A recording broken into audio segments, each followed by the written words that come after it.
Aula número 6. Esta é a última aula da disciplina de História 3.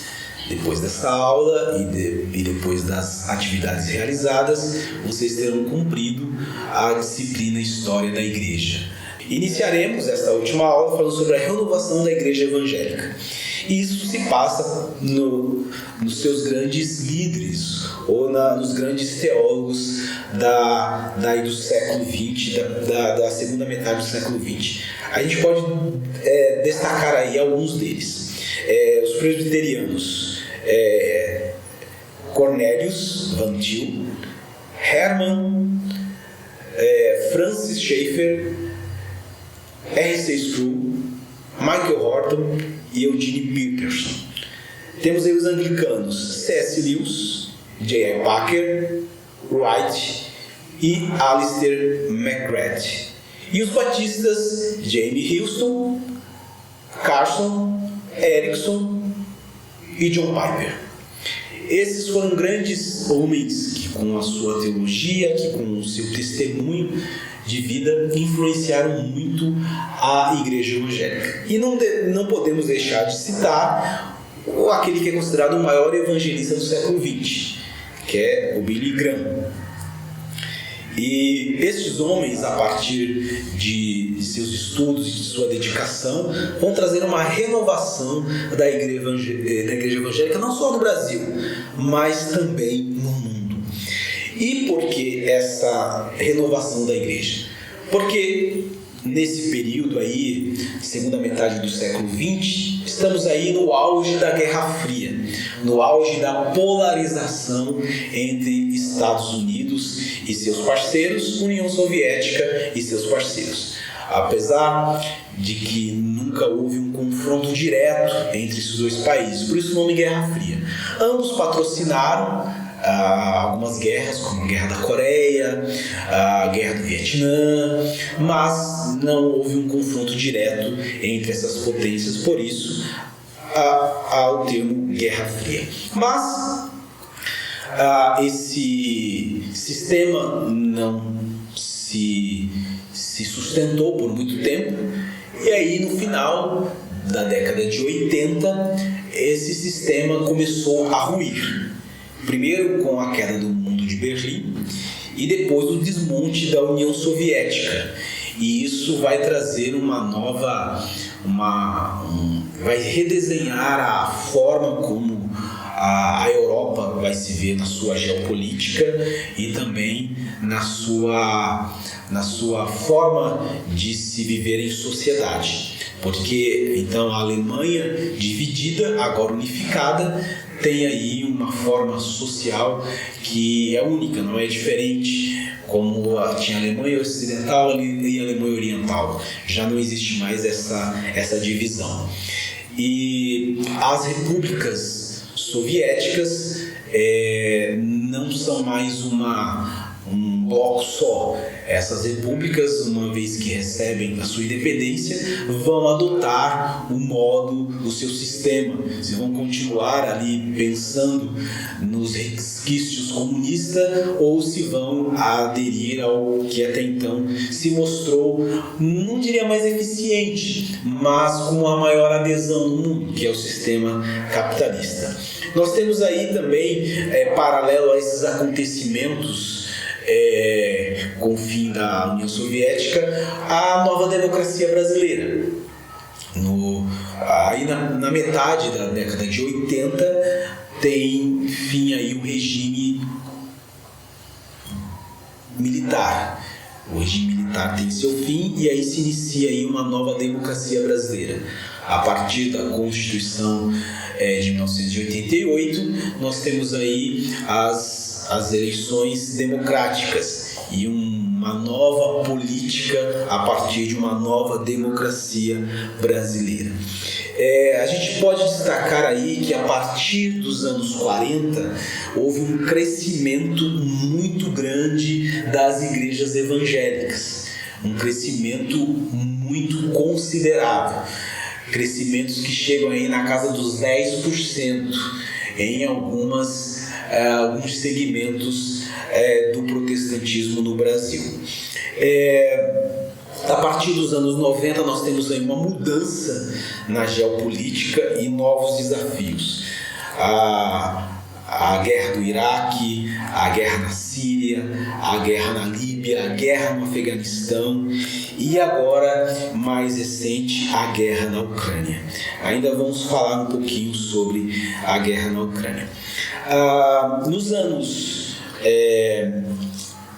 mais especificamente a partir de 2020, nós tivemos aí um evento de proporções mundiais que trouxe uma nova perspectiva para a fé evangélica, que foi a pandemia do novo coronavírus. Em questão de meses, desde o seu surgimento na China até chegar ao Brasil no início de 2020, em questão de dias o mundo estava uma perspectiva totalmente diferente. As pessoas isoladas, cumprindo quarentena, muito do que se fazia saindo de casa, pegando condução, aquela coisa que estávamos acostumados mudou, e nós vimos aí diante de uma tecnologia que nos serviu muito bem.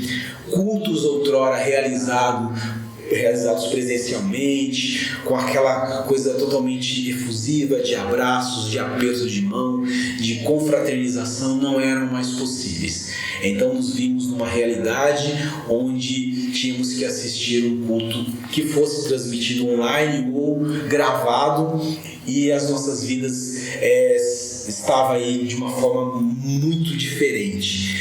E a tecnologia se mostrou totalmente favorável para a realização dos cultos. Aquilo que há algumas décadas era visto como algo que não deveria fazer parte da vida do cristão, se mostrou como um instrumento, se mostrou como algo de Deus para nós, para que pudéssemos realizar os nossos cultos, para que pudéssemos trabalhar de forma que a fé fosse preservada. Compartilhando aqui uma experiência pessoal na igreja que congrego, a primeira igreja batista de Parque Jurema, ali em Guarulhos, nós nos vimos numa situação onde tivemos que dividir as pessoas em vários grupos, quase 20 grupos, e nós nos reuníamos uma vez por semana, onde nós cantávamos, tinha uma reflexão bíblica, as pessoas podiam compartilhar as bênçãos, fazer as suas petições e orarmos uns com os outros para que pudéssemos manter firme a nossa fé. E, infelizmente, sabemos que muitas pessoas esfriaram na fé. Vivemos aí um momento onde é necessário um novo reavivamento, um novo despertamento, porque muitas pessoas tiveram a sua fé comprometida nesta pandemia. E agora vivemos aí um clima de guerra.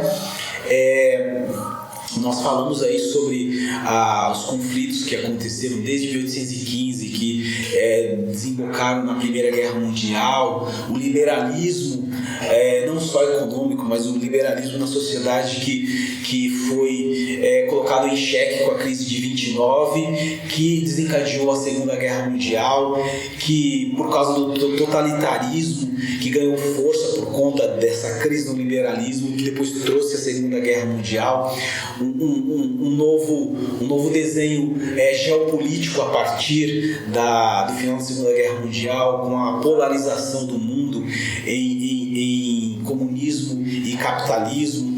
E por conta dessa polarização, hoje a guerra da Ucrânia é ainda um dos desdobramentos da Segunda Guerra Mundial, porque a Ucrânia está ali posicionada no leste europeu, é o segundo maior país da Europa, então tem uma capacidade, é considerado um país de primeiro mundo. Para vocês terem uma ideia, um dos grandes produtores de milho, um dos grandes produtores de fertilizantes. Isso está afetando a economia, e a Rússia não quer a Ucrânia fazendo parte da OTAN, porque a OTAN iria estabelecer bases ali praticamente nas fronteiras da Rússia, e a Rússia não quer isso. Então nós temos aí um contexto de guerra, um contexto onde nós, como cristãos, precisamos orar, precisamos interceder para que a história não venha registrar mais um confronto de níveis tão nocivos como das duas primeiras guerras, que nós não tenhamos aí um conflito de escala mundial que pode culminar na Terceira Guerra Mundial. Como nós podemos ver, a igreja foi afetada diretamente pelos conflitos que aconteceram. E se houver um novo conflito, a gente espera que não, mas por uma questão de observação da Bíblia, sabemos que isso pode vir a acontecer. Então, que como igreja nos posicionemos de acordo com o que a palavra de Deus determina para cada um de nós. No conflito de guerra, a nossa posição seja uma posição cristã, não de um ou de outro país. Não nos posicionemos sobre uma ou outra política, mas sim sempre nos posicionando de acordo com o Evangelho. Historicamente, a igreja precisa ser reconhecida pelas suas posições bíblicas, e é isso que nós esperamos da Igreja de Cristo neste momento. Pessoal, bons estudos para vocês, um grande abraço. E que nós vamos nos ver aí em outras disciplinas, mas por hora, a disciplina da história da igreja é só que vocês aprofundem os estudos de vocês, lendo os jornais, observando o que está acontecendo ao redor do mundo e sabendo, através das escrituras, como você, como cristão e como estudante e futuro teólogo, deve se portar diante dos acontecimentos do mundo. Ok? Um grande abraço para vocês.